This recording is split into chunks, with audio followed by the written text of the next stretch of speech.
할렐루야.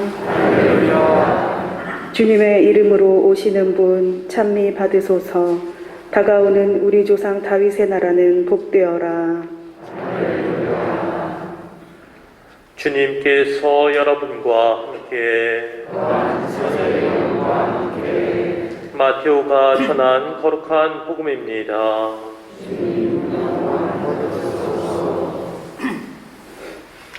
그때 예수님께서 제자들에게 말씀하셨다. 사람의 아들이 영광에 쌓여 모든 천사와 함께 오면 자기의 영광스러운 옥좌에 앉을 것이다. 그리고 모든 민족들이 사람의 아들 앞으로 모일 터인데 그는 목자가 양과 염소를 가르듯이 그들을 가를 것이다. 그렇게 하여 양들은 자기 오른쪽에 염소들은 왼쪽에 세울 것이다. 그때 임금이 자기 오른쪽에 있는 이들에게 이렇게 말할 것이다. 내 아버지께 복을 받은 이들아, 와서 세상 창조 때부터 너희를 위하여 준비된 나라를 차지하여라. 너희는 내가 굶주렸을 때 먹을 것을 주었고 내가 목말랐을 때 마실 것을 주었으며 내가 나그네였을 때 따뜻이 맞아들였다. 또 내가 헐벗었을 때 입을 것을 주었고 내가 병들었을 때 돌보아 주었으며 내가 감옥에 있을 때 찾아 주었다. 그러면 그 의인들이 이렇게 말할 것이다. 주님, 저희가 언제 주님께서 굶주리신 것을 보고 먹을 것을 드렸고 목마르신 것을 보고 마실 것을 드렸습니까? 언제 주님께서 나그네 되신 것을 보고 따뜻이 맞아드렸고 헐벗으신 것을 보고 입을 것을 드렸습니까? 언제 주님께서 병드시거나 감옥에 계신 것을 보고 찾아가 뵈었습니까? 그러면 임금이 대답할 것이다. 내가 진실로 너희에게 말한다.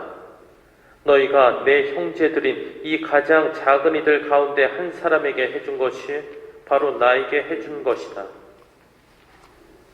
그때 임금은 왼쪽에 있는 자들에게도 이렇게 말할 것이다. 저주받은 자들아, 나에게서 떠나 악마와 그 부하들을 위하여 준비된 영원한 불 속으로 들어가라.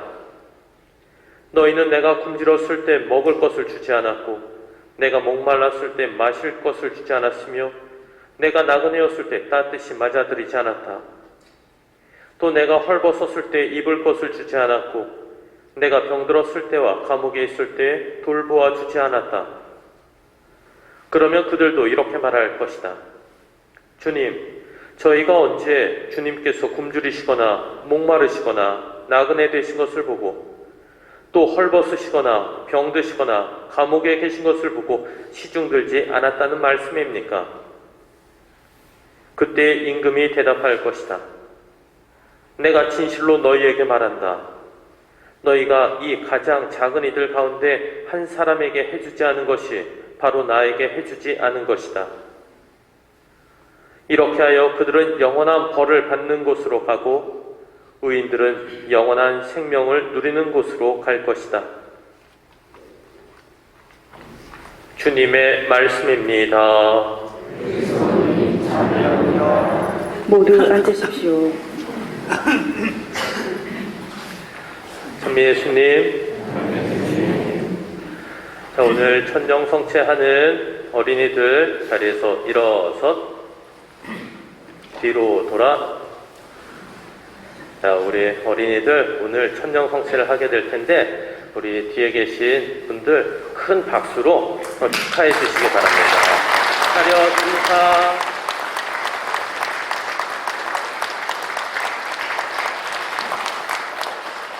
자, 다시 어린이들 뒤로 돌아 자리에 앉으세요. 오늘 아주 소중한 날인데 하느님께서 축복, 은총을 아주 많이 내려주실 겁니다. 오늘 미사 때 특히 이따가 예수님 성체 모시고서는 내가 바라는 것 이렇게 간절하게 하느님한테 기도하면 좋겠습니다. 하느님은 첫 번째 영성체하고서 바치는 기도를 아주 잘 들어주실 겁니다. 오늘은 연중 시기로 마지막 주일이 되는데요. 그래서 오늘의 임금이신 우리 주 예수 그리스도 왕 대축일입니다. 우리 가톨릭 전례력으로 한 해의 시작은 대림 제1주일부터입니다. 그런데 다음 주일 11월 29일이 벌써 대림 제1주일입니다. 그렇다면 오늘은 한 해의 마지막 주일이라고 할 수 있습니다. 한 해의 마지막 주일은 연중 제34주일인데요. 이 날을 전례적으로는 그리스도왕 대축일로 지냅니다. 풀네임으로 보면은 온누리의 임금이신 우리 주 예수 그리스도왕 대축일입니다. 이 날은 예수님께서 인간을 구원하러 오신 분, 그래서 세상의 주인이 되신 분이시다, 세상에서 가장 높으신 임금이시고 왕이시다라는 사실을 기억하고 기념하는 날입니다. 우리가 믿고 따라야 할 분은 예수님 외에 달리 있지 않다라는 사실을 우리는 다시금 기억합니다. 여러 가치관들이 막 혼재되어져서 우리 앞에 펼쳐져 있는 듯한 오늘날, 우리는 다른 무엇이 아니라 예수님께서 알려주신 가르침, 그분께서 걸어가신 길을 온전히 받아들이면서 따르는 그러한 신앙인이 되어야 하겠습니다. 그럴 수 있는 용기와 지혜를 오늘 미사 중에 주님께 청하도록 합시다. 오늘 복음을 보면 우리가 잘 알고 있는 마태복음 25장에 최후의 만찬 내용이 나오고 있습니다. 세상 마지막 날에 무슨 일이 일어날까, 어떠한 일이 벌어질까 하는 것을 주님께서 알려주신 내용입니다. 거기서 예수님께서는 세상의 주인으로서 우리의 최종적 운명을 결정하실 통치자, 임금으로서 나타납니다. 사람의 아들, 곧 예수님 당신께서 영광에 쌓여 모든 천사와 함께 오면 자기의 영광스러운 옥좌에 앉을 것이다 라는 거죠. 예수님께서 임금의 옥좌에 자리하게 된다. 자, 그분은 그곳에서 무슨 일을 하실까? 오늘 복음은 옥좌에 앉으시는 예수님께서 모든 민족 사람들을 오른쪽과 왼쪽으로 나누실 거라고 전해줍니다. 바로 심판이 일어난다는 겁니다. 이 심판의 과정에서 의인과 악인이 나뉘게 되는데 그 모습이 마치 목자가 양과 염소를 가르는 것과 같을 거라고 그렇게 말씀하셨습니다. 여기서 양과 염소라는 표상이 나오고 있는데요. 참 재밌는 표현입니다. 양과 염소를 실제로 직접 보면은 그것이 털을 이렇게 길게 길렀을 때 예상외로 구별해내는 게 쉽지가 않습니다. 서로 너무 비슷해 보이기 때문이죠. 오늘 제1독서의 말씀을 보면은 바로 이 양과 염소를 구별한다라는 내용이 나옵니다. 너희 나의 양떼야, 나 이제 양과 양 사이, 순양과 순염소 사이에 시비를 가리겠다. 시비를 가린다, 시시비비를 가른다, 옳고 그름을 가르겠다라는 겁니다. 양과 염소를 가르듯 의인과 악인이 나뉘게 될 텐데, 그러면서 시비가 드러나게 될 텐데, 그때가 언제인가 하면은 바로 세상의 마지막 때라는 것입니다. 세상의 마지막 날에 그 일이 일어난다. 그렇다면 이걸 뒤집어 보면은 지금 현재 이 상태는 의인과 악인이 뒤섞여 있으면서 그 시시비비가 최종적으로 가려지지 않은 때라고 볼 수 있겠습니다. 이는 현실의 부조리한 현상들을 통해서 우리가 직접 체험하는 실존이기도 합니다. 하지만 상선벌악, 착한 사람은 상을 받고 악한 사람은 벌을 받는다라는 이 당연한 진리가 실현되는 때는 반드시 올 거라는 것이죠. 그 순간 최종 운명을 위해서 우리는 염소가 아닌 양, 악인이 아닌 의인의 편에 서는 삶을 살아야 할 것입니다. 의인의 편에 서는 사람의 삶이란 그렇다면 무엇일까? 오늘 복음은 너무나도 쉽고 정확하게 이걸 알려줍니다. 내 아버지께 복을 받은 이들아, 와서 세상 창조 때부터 너희를 위하여 준비된 나라를 차지하여라. 너희는 내가 굶주렸을 때 먹을 것을 주었고 내가 목말랐을 때 마실 것을 주었으며 내가 나그네였을 때 따뜻이 맞아들였다. 또 내가 헐벗었을 때 입을 것을 주었고 내가 병들었을 때 돌보아 주었으며 내가 감옥에 있을 때 찾아주었다. 그러니까 의인들이 묻지요. 주님, 저희가 언제 그랬습니까? 이에 대해 예수님께서는 그 임금은 이렇게 대답합니다. 너희가 내 형제들인 이 가장 작은 이들 가운데 한 사람에게 해준 것이 바로 나에게 해준 것이다. 가장 작은 이들 가운데 한 사람한테 해준 것이 바로 예수님이 당신에게 해준 것이다라는 겁니다. 임금이라고 하면 세상에서 가장 높고 가장 큰 존재인데 그분이 가장 작은 이들 가운데 한 사람과 동일시된다는 것이 너무나도 신비롭습니다. 그런데 이는 어떤 비현실적인 무엇을 말하는 것이 아니라 실제로 우리와 주님 사이에서 일어나는 아주 현실적 진리이기도 하다는 거죠. 예수님께서는 악인들에게도 똑같은 논리로서 어떤 판단, 심판이 내려질 것을 알려주셨습니다. 근데 그들이 받아들인 결과는 앞선 경우와는 너무나 달랐죠. 왜 그랬을까? 그들은 가장 작은 이들 가운데 한 사람에게 그렇게 잘 대해주지 않았던 것입니다. 오늘 복음을 보면 가장 작은 이들로 소개되는 그 사람들이 쭉 나옵니다.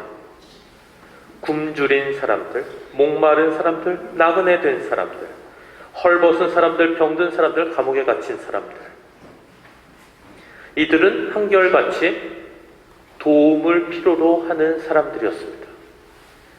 근데 우리 이 도움을 필요로 하는 이들을 생각하면서 단지 불쌍한 대상이라는 차원에서만 그 의미를 한정짓지 않았으면 좋겠습니다.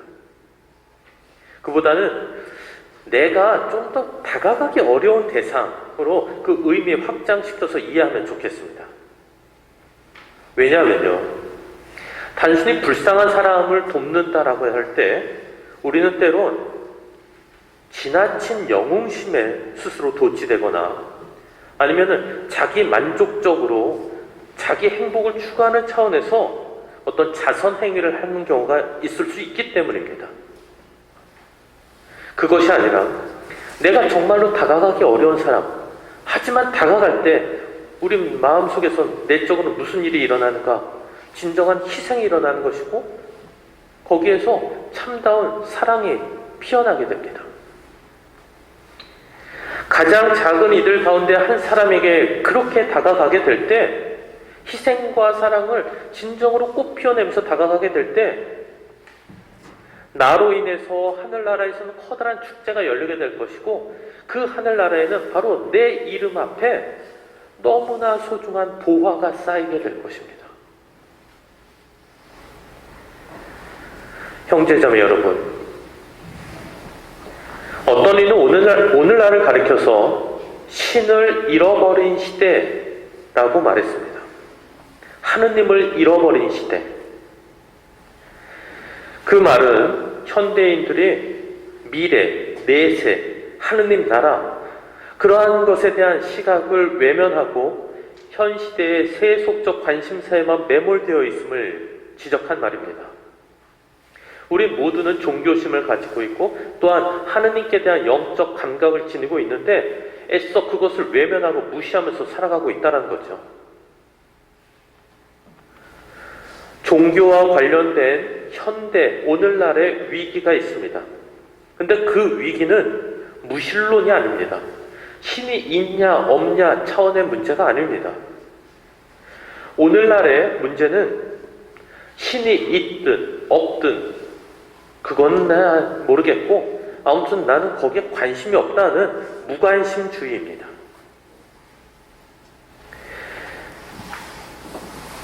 이러한 시각에서 종교란 혹시 모를 난처한 상황에 대비하기 위해 하나쯤 갖추고 있어야 하는 보험처럼 여겨집니다.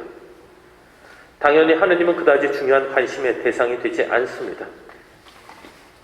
근데 진짜 문제는 그러한 시각의 영향이 자신의 신앙관에만 제한되지 않는다는 것이죠.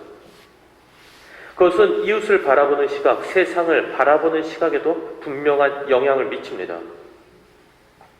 하느님을 밀어내버리고 그 자리에 자기 자신을 위치시킨 입장에서는 그 어떤 타인도 주인공의 자리에 들어올 수 없게 됩니다.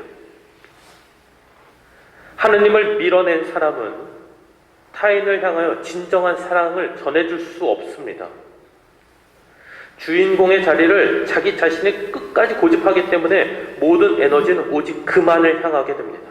그래서 그는 하느님과도 이웃과도 끊어진 채 스스로 고립되어져 버립니다. 반대로 주인공의 자리를 하느님께 내어드리면서 그분을 진정으로 섬기는 사람은 참으로 이웃을 정말로 사랑할 수 있게 됩니다. 자기 자신을 양보하는 마음의 자세가 있기 때문이죠. 그런 사람은 내 안으로만 파고드는 것이 아니라, 그래서 거기에 갇혀버리는 것이 아니라 하느님과 나와 이웃들에 이렇게 연결되어지는 올바른 시각을 갖게 됩니다. 온누리의 임금이신 우리 주 예수 그리스도 왕 태축일을 맞이해서 나는 과연 예수님을 나의 최고 스승이자 임금으로서 모시고 있는지 한번 생각해 보면 좋겠습니다. 그리고 주님을 향한 마음이 나의 이웃들에게 참 좋은 사랑으로서 잘 전달되어지고 표현되어지고 있는지도 돌아볼 수 있으면 좋겠습니다. 우리 모두 참 임금이신 주님을 모시는 행복한 하느님 백성이 될 수 있기를 바랍니다.